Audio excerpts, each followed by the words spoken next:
When it comes time to put pen to paper and write yourself some sales copy, you should know that there are a ton of different ways to do this. Anyone that's already dealt with me knows that my favorite method is storytelling. I'm a massive advocate for storytelling in corporate communications and sales copy. Let me give you two practical examples of what I mean by this. Firstly, on a large scale. Now, First National Bank here in South Africa recently released their Fundaba project. In a nutshell, it's a no to low cost banking product aimed at emerging SMEs. What makes it truly interesting, though, is its knowledge base. FNB calls it having a business coach in the palm of your hand. Practically, it means that if you are on that banking platform, you can tap into a series of articles and animations on practically running a business. Subjects you can read up on include how to define the market need for your business, how to estimate demand, and how to select suppliers. It explains how to create business plans, do SWOT analyses, and how to develop cash flow models.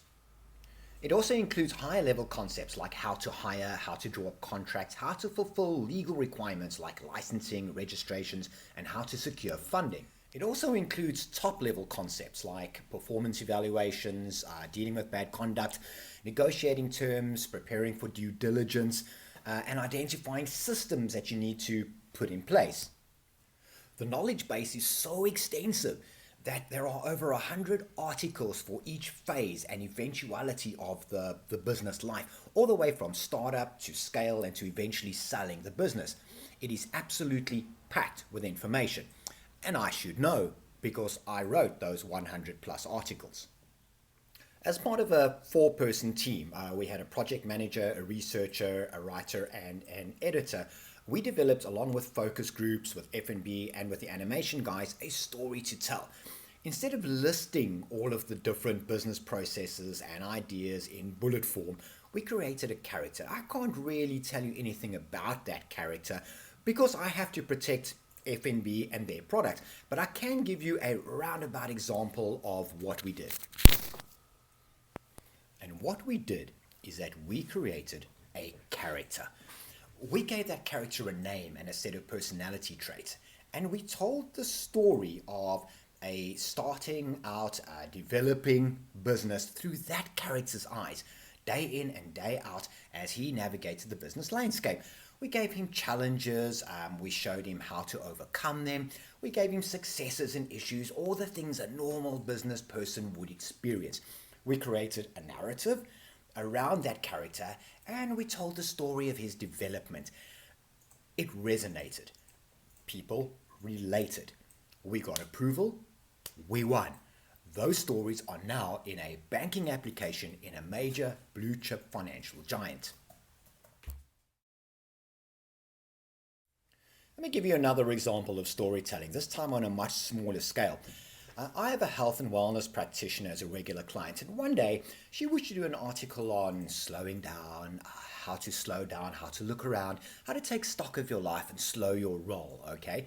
So instead of creating a bullet point list of tips and tricks, which people are wont to do, I wrote a story about two people sitting in a kitchen in the late afternoon autumn light, sipping tea, eating rusks.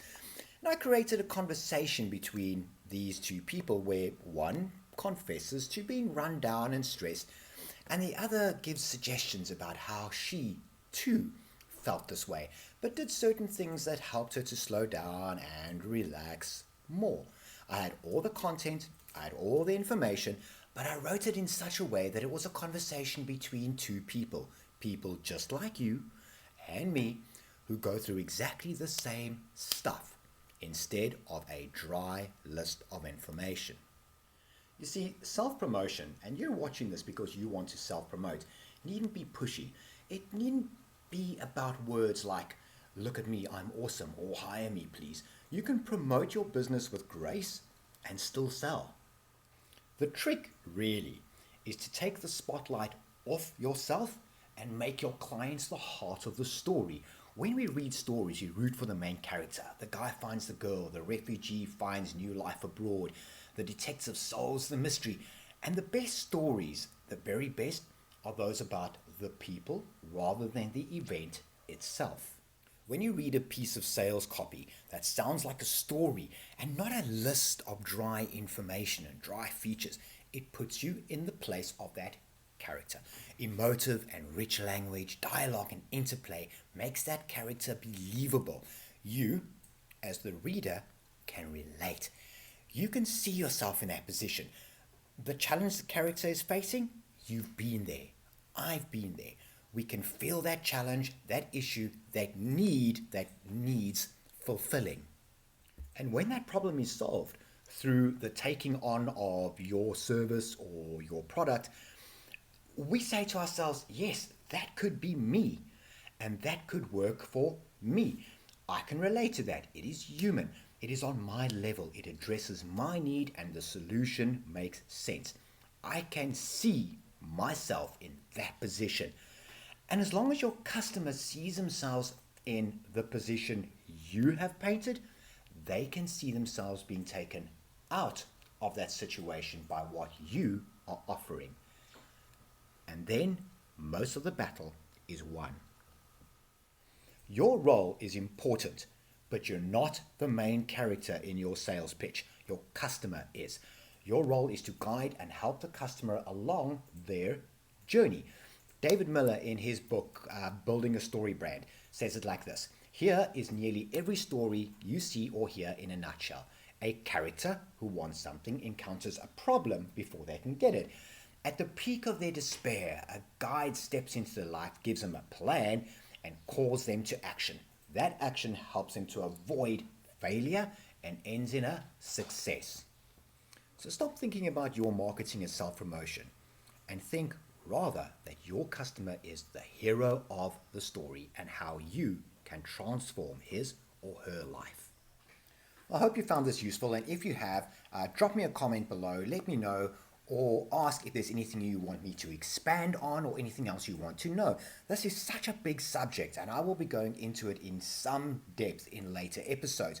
For now, hit the subscribe button if you haven't already done so, hit the bell icon, and then have a look in the description below for the sign up link to my newsletter.